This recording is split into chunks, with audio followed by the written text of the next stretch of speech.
بسم اللہ الرحمن الرحیم۔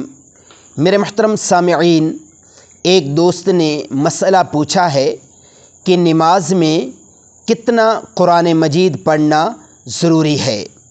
میرے محترم سامعین، اس شرعی مسئلہ کے جواب سے پہلے آپ حضرات کی خدمت میں گزارش ہے کہ میرے اسلامی چینل کو ضرور سبسکرائب فرما لیجیے تاکہ آپ حضرات تک مستند شرعی مسائل پہنچتے رہیں۔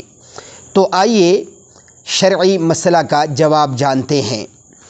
میرے محترم سامعین، نماز میں کم از کم ایک آیت کریمہ پڑھنا فرض ہے اور سورہ فاتحہ پڑھنا واجب ہے، اور فرض کی پہلی 2 رکعتوں اور نماز وتر اور سنت اور نفل کی تمام رکعتوں میں سورہ فاتحہ کے بعد کوئی اور سورت یا بڑی ایک آیت کریمہ یا چھوٹی 3 آیتیں پڑھنا بھی واجب ہے۔